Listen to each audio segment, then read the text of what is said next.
प्रिय मित्रों, नमस्कार। मैं पीयूष खंगरियाल स्वागत करता हूं आपका अपने पेज, अपने चैनल धर्म संवाद पे।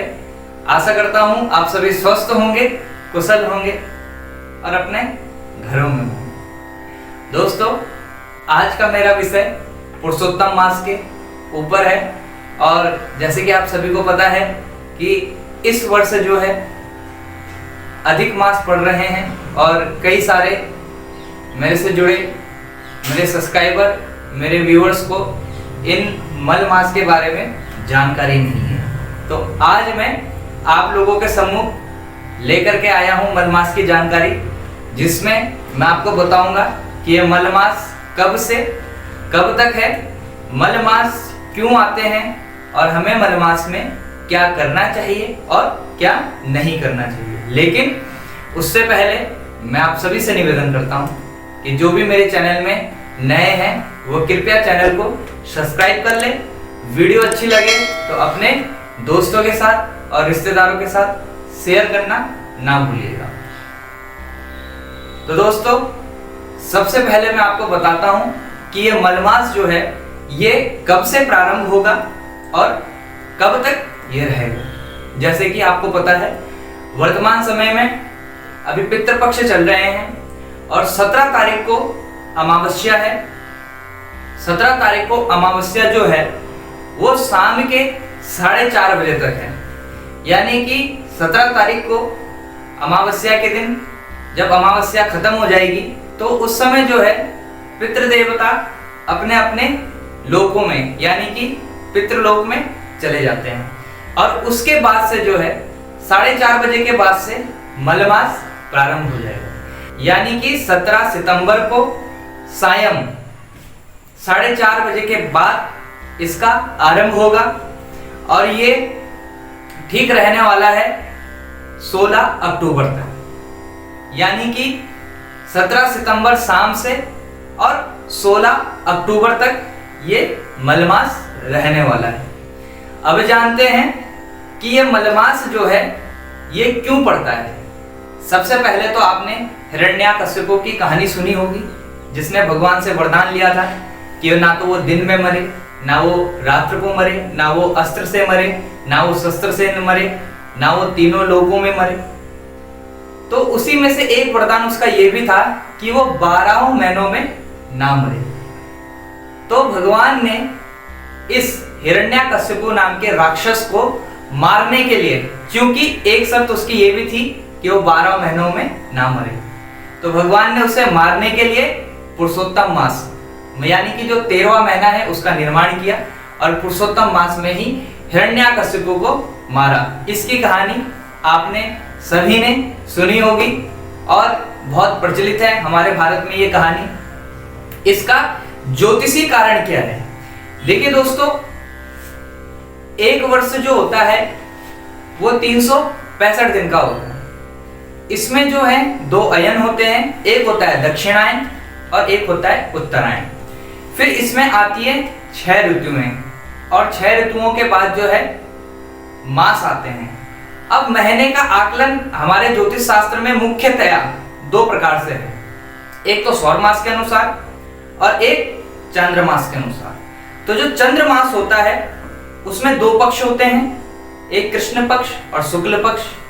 ये जो है शुक्ल पक्ष में जो है चंद्रमा बढ़ते हैं और शुक्ल पक्ष के बाद जो है कृष्ण पक्ष में अमावस्या प्रतिपदा से लेकर के घटना शुरू होते हैं और अमावस्या में विलुप्त हो जाते हैं। यानी कि चंद्र की गति से हम जिस मास को नापते हैं उसे कहते हैं चंद्रमास और सूर्य की गति से यानी कि सूर्य के अंशों से हम जिस महीने को मापते हैं वो है सौर मास। अब यदि चंद्रमास और सौर मास की गणना की जाए तो चंद्रमास के अनुसार एक साल में 354 दिन होते हैं और सौर मास के अनुसार कितने होते हैं? 365 दिन। अब आप 365 में से 354 को घटा देंगे तो 11 दिन जो है सौर मास में अधिक होते हैं।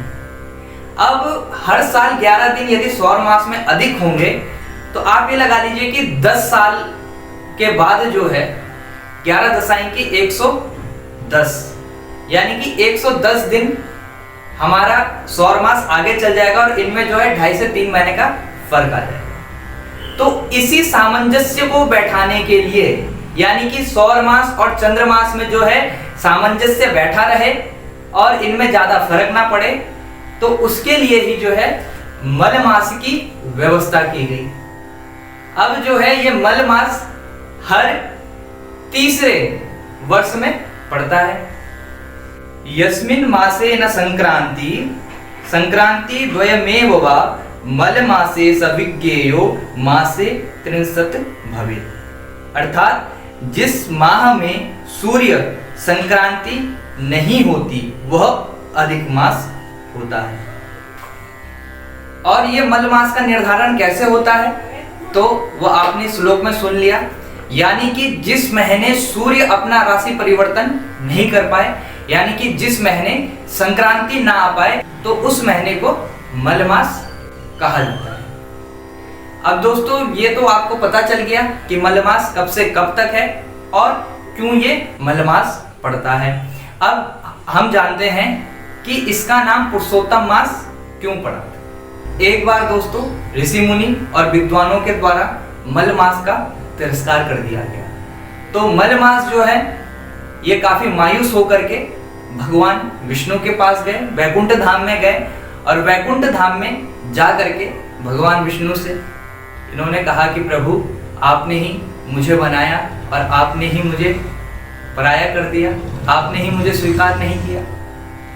तो तब भगवान विष्णु ने इन्हें अपने चरणों में स्थान दिया और कहा कि आज से जो है तुम मेरे नाम से जाने जाओगे, यानी कि पुरुषोत्तम नाम से जाने जाओगे। तो इसीलिए जो है तब से मल मास या अधिक मास जो भी आप कहते हैं, इसको पुरुषोत्तम मास भी कहा जाता है। और भगवान विष्णु का पूजन इस महीने में बहुत ज्यादा फलदायी और पुण्यदायी होता है। अब जानते हैं दोस्तों कि हमें मल मास में क्या करना चाहिए और क्या नहीं करना चाहिए। तो दोस्तों मल मास में गर्गाचार्य जी के अनुसार, उनके मत के अनुसार अग्नेया ध्येयम प्रतिष्ठा च यज्ञोदान व्रतानि च वेद व्रत वृषोत्सर्ग चूड़ाकर्ण मेखला गमने देव तीर्थानि विवाहमविसेचनम यानम च गृहकर्माणि मल मासे विवर्जयेत्। अर्थात मल मास में नववधू का प्रवेश, नवीन गृह प्रवेश, यज्ञोपवीत, चूड़ाकर्म, कर्णभेद, स्वर्ण भूमि का क्रय विक्रय, उधार लेन देन, नवीन वस्त्र धारण करना, नए व्रत प्रारंभ करना, गोदान, उपाकर्म आदि कर्मों का संपादन वर्जित है। तो दोस्तों ये तो रहा कि हम मल मास में क्या नहीं कर सकते हैं, लेकिन अब जानते हैं कि मल मास में कौन से ऐसे कर्म हैं जो हमें करना चाहिए या जिसे हम कर सकते हैं। अवश्य कर्म मासाख्यम मल मास स्मृताब्दिकम तीर्थे भच्छायेयु श्राद्धा माधा नागम पितृगृहा। मल मास में आवश्यक कर्म और जो हमारे नित्य कर्म हैं वो हम कर सकते हैं।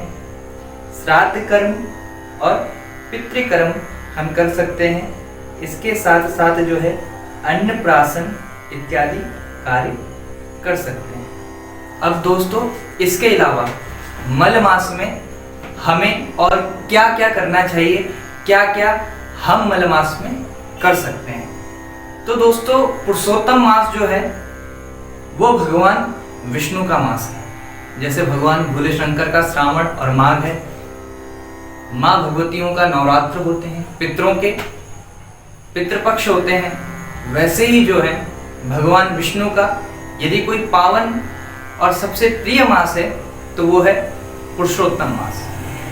यदि पुरुषोत्तम मास में कोई साधना करते हैं, जप करते हैं, तप करते हैं, दान करते हैं, रुद्राभिषेक कर्म करते हैं, यानी कि भगवान शंकर का रुद्राभिषेक करते हैं, शिव पूजन करते हैं, गीता का पाठ करते हैं और विष्णु सहस्त्र नाम का पाठ करते हैं, गोपी गीत का पाठ करते हैं, या जिनके घर में संतान नहीं है वो संतान गोपाल का पाठ करते हैं। इसी के साथ साथ रामायण का, महाभारत का, गीता का, हमारे अन्य जितने भी धर्म शास्त्र हैं या धर्म ग्रंथ हैं, इनका जो श्रवण या फिर ये कर्म जो मल मास यानी कि पुरुषोत्तम मास के महीने में करते हैं, साक्षात श्री हरि की कृपा उनके जीवन पे और उनके घर में, उनके परिवार में बनी रहती है। और एक बात दोस्तों विशेष ध्यान रखना है कि मल मास में मांस और मदिरा का सेवन करने से बहुत बड़ा पाप लगता है, क्योंकि ये भगवान विष्णु का शुद्ध और सात्विक मास है। इसलिए इसमें जितने सात्विक कर्म हमसे हो सके, हमें उतना ही सात्विक कर्म इस महीने में करना चाहिए। यदि थोड़ा सा भी यदि हमने पाप कर्म कर दिया तो ये समझ लीजिए कि उसका हमें अनंत गुणा पाप फल मिलेगा। जैसे पुण्य कर्म करने से इस महीने में अनंत गुणा हमें पुण्य फल मिलेगा, उसी तरह इस महीने में पाप कर्म करने से अनंत गुणा हमें पाप फल मिलेगा। तो ये चीजें हैं, आपको ध्यान में रखनी है। आशा करता हूँ मेरी वीडियो आपको पसंद आई होगी। मेरी वीडियो को लाइक करना ना भूलिएगा, चैनल को सब्सक्राइब भी अवश्य कीजिएगा और साथ ही साथ दोस्तों वीडियो को शेयर करना ना भूलिएगा, जो सबसे महत्वपूर्ण है। आज की वीडियो के लिए सिर्फ इतना ही। बहुत जल्द मिलूंगा आपको नए वीडियो में नए टॉपिक के साथ। तब तक के लिए जय श्री राम दोस्तों।